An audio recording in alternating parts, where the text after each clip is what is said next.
मित्रांनो, ठरलं तर मग या मालिकेच्या महा एपिसोडच्या दुसऱ्या भागामध्ये कल्पना विमलाला म्हणते की अगं 9 दिवस नवरात्रीचे उपवास आहेत ना, मग फराळामध्ये काय काय आणायचं याची यादी मी केली, तू पाहून घे. आपण दोघीही आजच जाणार आहोत मार्केटमध्ये. तेव्हा विमला ठीक आहे असं म्हणते.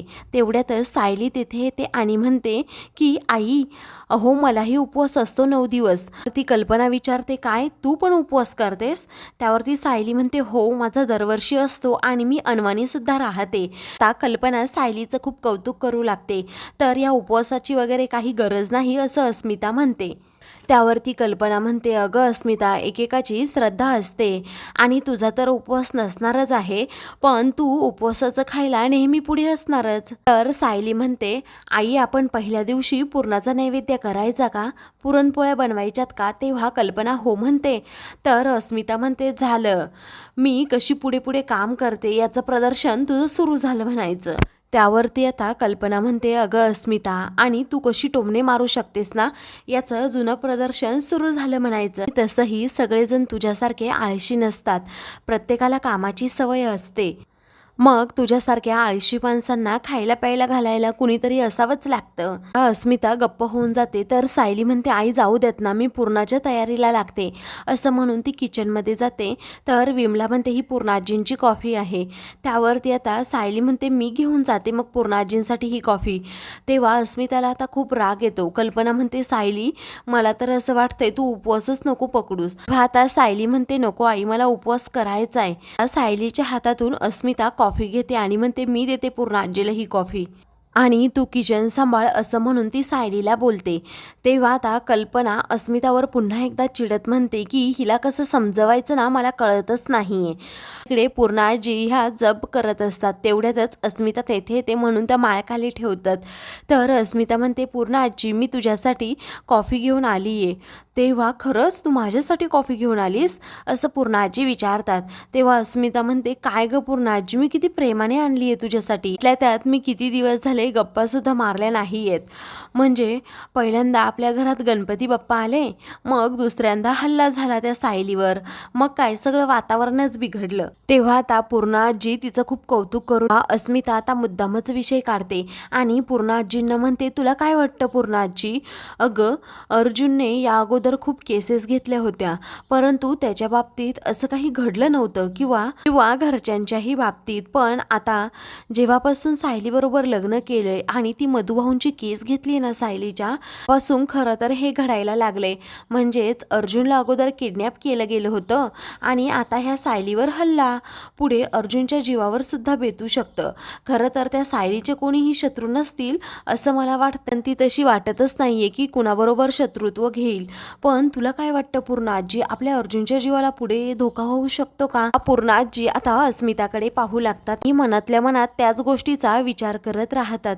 दुसरीकडे सुमन ही सर्वांना नाश्ता वाढत असते. तर रविराज आणि नागराज हे दोघेही बाहेर बसलेले असतात. त्यातच प्रिया तेथे येते आणि म्हणते, बाबा एक बोलू का मी? त्यावरती रविराज म्हणतो, मला माहिती आहे तुला काहीतरी पाहिजे. त्यावरती प्रिया म्हणते, हो मला एक पाहिजे, मी पूर्णाजींना भेटून येऊ का? त्यावरती आता रविराज म्हणतो, तू हॉस्पिटलमध्ये पाहिलं असेल की अर्जुनचं सायलीवर किती प्रेम आहे ते. अरे तो तिच्याशिवाय एक श्वाससुद्धा घेत नाही आहे आणि तू अशी काय म्हणते? तुला सांगितलं ना की आता अर्जुनचा नाद सोडून दे म्हणून. आपण पाहिलंय त्या दोघांचं एकमेकांवर किती प्रेम आहे ते. त्यावरती आता प्रिया म्हणते, त्या दोघांसाठी नाहीच म्हणत मी फक्त पूर्णाजींसाठी म्हणतीये. मला जायचंय तिकडे, कारण मला सायलीला भेटायचंय आणि माझ्या आईला असंच वाटत असेल ना, कोणी कसंही वागलं तरी आपण माणूस म्हणून त्याच्याबरोबर चांगलं वागावं. तर आता प्रतिमाचं नाव घेतल्यावर रविराज एकदम शांत होतो आणि म्हणतो, हो, प्रतिमा म्हणायची, आपला शत्रू जरी असला ना तरीही त्याच्याबद्दल कधीही वाईट विचार करू नये, कारण की शत्रूसुद्धा माणूसच असतो. आता नागराज आणि कुसुम हे दोघेही रविराजला फोर्स करतात की आपली तन्वी ही खरंच खूप चांगला विचार विचार करते एक माणूस म्हणून.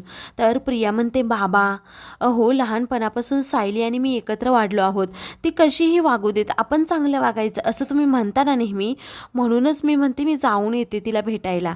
त्यावरती ठीक आहे असं रविराज म्हणतो. तर मी पटकन आवरून येते असं प्रिया म्हणते. तर दुसरीकडे सायलीने सर्व स्वयंपाक बनवलेला असतो. कल्पना म्हणते, काय ग तुला सांगितलं ना जास्त दगदग करू नकोस म्हणून.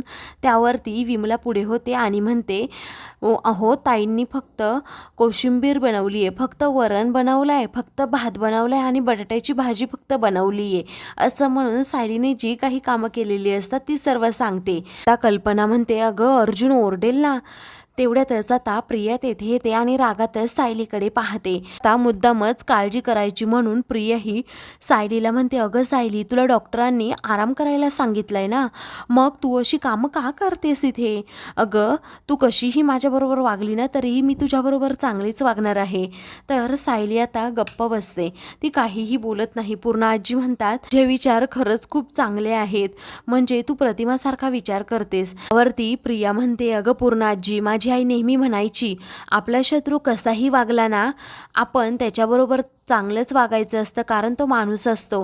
तेव्हा पूर्णा आजी अजूनच तिचं गोड कौतुक करू लागतात. म्हणतात की माझी प्रतिमा सुद्धा सेम असंच बोलायची.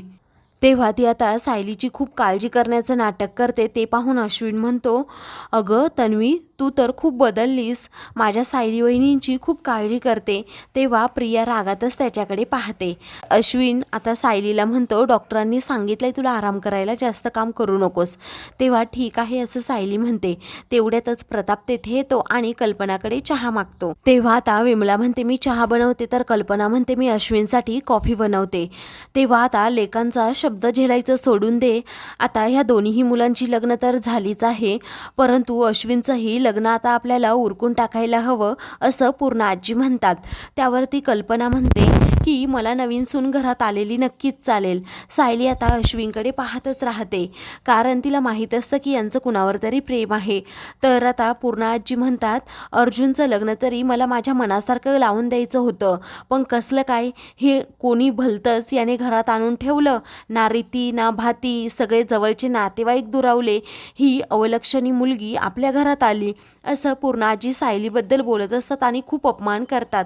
तर अर्जुन हे सगळं ऐकत असतो, त्याला खूप राग येतो. आता अस्मिता आणि प्रिया या दोघीही एकमेकींकडे पाहत असतात, कारण सायलीचा पूर्णा आजीने अपमान केलेला असतो. मग त्यानंतर आता पूर्णा आजी म्हणतात, हातात असतं तर मी अर्जुनचं लग्न खूप धूमधडाक्यात लावून दिलं असतं. अस्मिता म्हणते, आपण अश्विनचं लग्न खरंच खूप धूमधडाक्यात लावून देऊ, अगदी आपल्या मनाला वाटेल तसं. तेव्हा पूर्णा आजी ठीक आहे असं म्हणतात. तर आता सायलीबद्दल खूप ते अपशब्द बोलू लागतात. हा कल्पना म्हणते की अर्जुनचं लग्न विधिवतच झालेलं आहे मंदिरात. तेव्हा पूर्णा आजी रागातच म्हणतात, तू पाहिलंय का, मी पाहिलंय का, नाही ना, मग कल्पना तू बाजू घेणं आता सोडून दे यांची जरा. त्यावरती अर्जुन म्हणतो, पूर्णा आजी असं म्हणून तो आता म्हणतो की सायलीबद्दल काहीही बोलू नको. तर आता सायली म्हणते, वाद नका घालू. तर अर्जुन आता देवासमोर जातो. तेथे एका ताटात मंगळसूत्र असतं, त्याचबरोबर तो तिथे कुंकू देखील घेतो. तेव्हा आता अर्जुन अग्नी पेटवण्यासाठी सामान देखील घेऊन येतो. आता प्रिया मनातल्या मनात विचार करते, अर्जुनचं नेमकं चाललंय काय. नाही तर तिथल्या तिथे तो म्हातारीला नेहमी उत्तर देतो. अर्जुन सगळी तयारी करत असतो तेव्हा सर्वजण त्याच्या भोवती येतात आणि विचारतात की काय झालं. पण आता अर्जुन कुणाला काही बोलत नाही. तो सायली जवळ जातो, तिचा हात घट्ट पकडतो. तर आता मित्रांनो, पुढील भागामध्ये अर्जुन हा सायली बरोबर 7 फेरे घेतो अग्निभोवती आता, आणि घरच्यांसमोर 7 फेरे घेतल्यामुळे सर्वांनाच आश्चर्याचा धक्का बसतो. तर तो तिच्या भांगेत कुंकू देखील भरतो. पूर्ण आजी विचारतात, हे काय चाललंय. तेव्हा तुला माझं लग्न पाहायचं होतं ना, म्हणूनच मी हे सगळं काही केल्याचं अर्जुन म्हणतो. आता मित्रांनो, अशाच मालिकेंचे पुढील भाग पाहण्यासाठी चॅनलला सबस्क्राईब करा.